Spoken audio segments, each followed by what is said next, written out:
Sir, आपने masturbation की बात की, तो एक अब ये मिथ है या सही है, ये आप बताएँगे सर। क्योंकि अक्सर हमने इंटरनेट पर या फ़ेसबुक पर कहीं पढ़ा है, व्हाट्सएप पर, कि 1 बूंद वीर्य 100 लीटर या 100 बूंद खून से बनता है, 100 बूंद खून, ये जो कैलकुलेशन एक होता है, कई बार लोग आयुर्वेद का भी रेफ़रेंस देते हैं। तो वीर्य या सीमेन, इसके बारे में थोड़ा बताइए कि ये बनता कैसे है?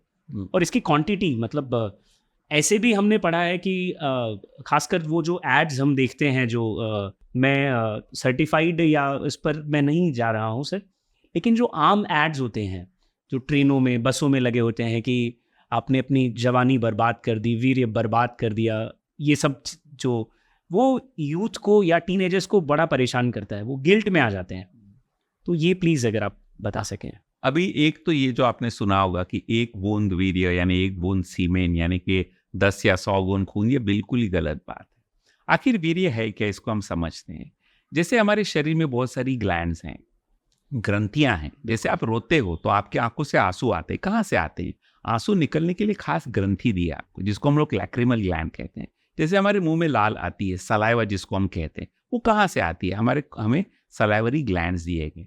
उस तरह वीर्य भी जो बनता है वो कुछ और नहीं, कुछ ग्लैंड्स की सिक्रेशन से, उससे ज्यादा कुछ भी नहीं है। और जब तक आप जिंदा हो, आपकी ग्लैंड जिंदा है, तब तक वीर्य का निर्माण होता ही रहेगा।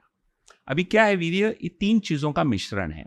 उसमें से 10% हिस्सा जो है वो आपके शुक्राणु यानी कि स्पर्म्स हैं, जो आपके टेस्टिकल्स में जी। बनते हैं। सिर्फ 10%।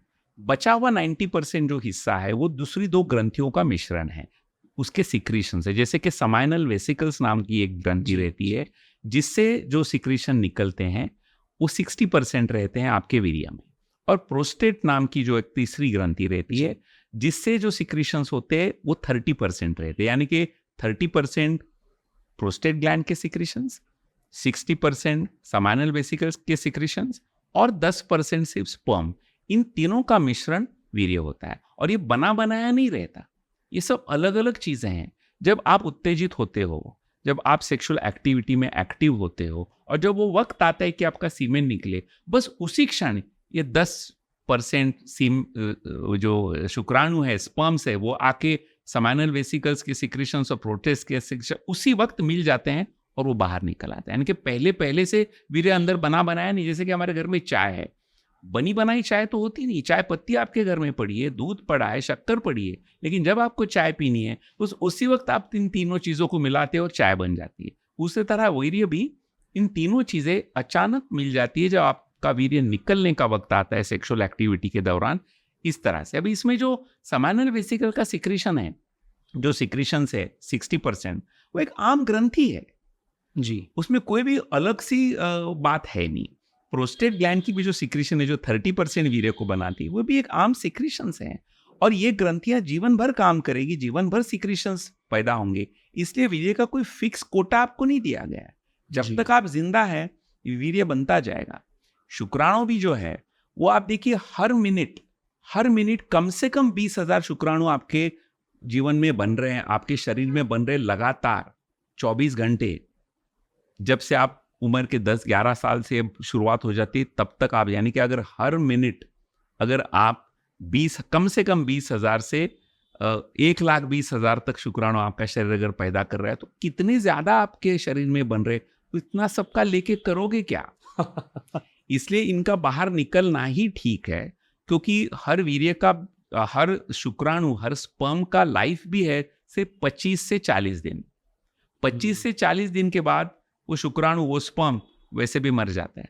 यानी कि आज से 25 या 40 दिन पहले आपके शरीर में जो स्पर्म्स बने थे, वो अभी या तो मर गए होंगे या मर जाएंगे, तो उनको आप बाहर कैसे निकालोगे? आज और इस क्षण नए बन रहे हैं 20,000 कम से कम, वो ऐड होते जा रहे हैं। हाँ, तो ये पुराने और नए साथ में रख के क्या फायदा? इसलिए पुरानों को निकालना और नयों के लिए जगह बना देना, इसके लिए ये शरीर का धर्म ही है कि वीर्य को रेगुलरली बाहर फेंकते रहना। और इसलिए तो प्रेरणा दी है हस्तमैथुन की भी। ये प्रेरणा बहुत नेचुरल प्रेरणा है, कोई जाके किसी से सीखता नहीं है। उस खास उम्र में आके वो प्रेरणा जगती है। बच्चे अपने आप मैस्टरबेशन या हस्तमैथुन को ढूंढ निकालते हैं, करने लगते हैं, क्योंकि पूरे नेचर ने ही अरेंजमेंट की। जब तक आप पुराना वीडियो फेंकोगे नहीं, तब तक नए को जगह कैसे पैदा हो जाएगी? इसका रिसर्कुलेशन बहुत ज़रूरी है। और जो शुक्राणु है उनका हमारे शरीर के अंदर कोई भी रोल नहीं है। उनका रोल अगर कोई है तो बाहर है, क्योंकि उनका एक ही तो काम है, वो स्पर्म जो शुक्राणु है वो जब जाके स्त्री बीज से मिलेगा तब नया जीवन शुरू हो जाएगा। लेकिन जिसकी अभी शादी नहीं हुई, जो अभी जी।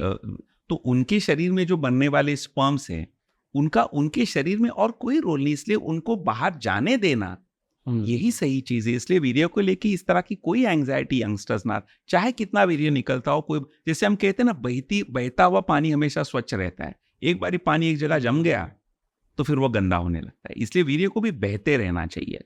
अगर आप हस्तमैथुन करके उसको निकाल रहे हो तो उसमें आप कुछ भी गलत नहीं कर रहे हो। हस्तमैथुन एक आम क्रिया है जो सभी लोग करते हैं, सभी उम्र के करते हैं। ऐसा है नहीं कि सिर्फ टीनेजर्स जवान करते हैं, शादीशुदा लोग भी करते हैं, उम्र ज्यादा होकर बुढ़ापे में जाने के बाद भी करते हैं। उसमें कुछ भी गलत, आम बात है। मैं हमेशा कहता हूं कि 99% लोग मास्टरबेशन करते हैं और बचे हुए 1% झूठ बोलते हैं।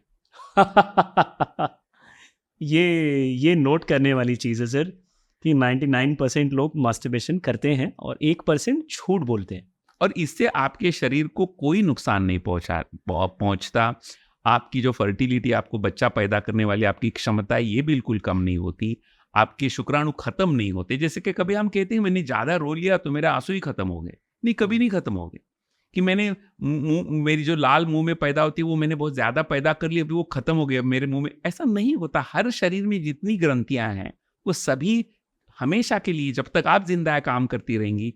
और उसमें से जो पैदा होने वाले सिक्रीशंस जो हैं वो हमेशा पैदा होते रहेंगे। इसलिए वीर्य आपका कभी नहीं खत्म होगा।